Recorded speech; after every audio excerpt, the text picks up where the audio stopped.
عالمی مارکیٹ میں سونے کی قیمتوں میں اتار چڑھاؤ کا سلسلہ مسلسل جاری ہے۔ عالمی منڈی میں سونے کے نرخ بڑھنے پر پاکستان میں بھی قیمتوں میں نمایاں اضافہ دیکھا گیا ہے۔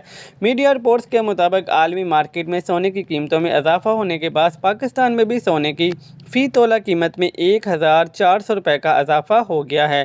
فی تولہ سونے کی قیمت بڑھنے کے بعد مقامی صرافہ بازاروں میں نئی قیمت 2,63,500 روپے ہو چکی ہے۔ اسی طرح 10 گرام سونے کی قیمت 1,200 روپے کے اضافے کے ساتھ 2,25,908 روپے ہو گئی ہے۔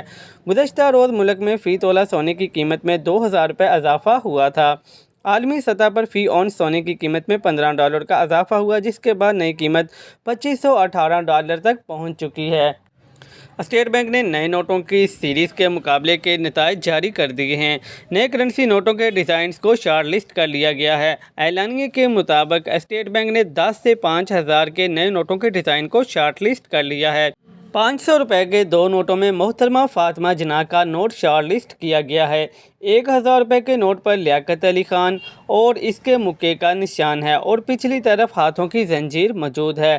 شارٹ لسٹ کیے گئے کرنسی نوٹوں کے ڈیزائنز میں 10، 20، 100، 500، 5,000 کے نوٹوں پر قائد اعظم کی تصویر امیزہ ہوں گی۔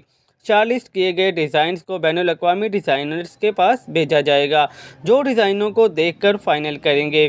دوسری جانب اسٹیٹ بینک آف پاکستان نے کہا ہے کہ اگست میں مہنگائی کی شرح 9.64% کے ساتھ 34 ماہ کی کم ترین سطح پر آ گئی ہے۔ ARY نیوز کے مطابق اسٹیٹ بینک آف پاکستان کا کہنا ہے کہ اسٹیٹ بینک کی مانیٹری پالیسی کا اعلان 12 ستمبر کو ہوگا۔ اگست میں مہنگائی کی شرح 34 ماہ کی کم ترین سطح تک تھی۔ اگست میں مہنگائی کی شرح 9.64% رہی۔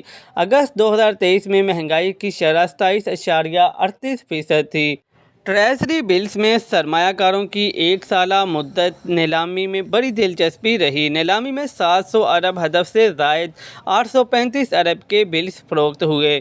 3 ماہ مدت کے ٹی بلز کی کٹ آف ایلڈ 1.20 پوائنٹ کم ہو کر 17.47% رہی۔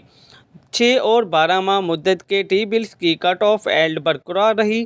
6 ماہ مدت کے ٹی بلز کی کٹ آف ایلڈ 17.73% پر آ گئی ہے۔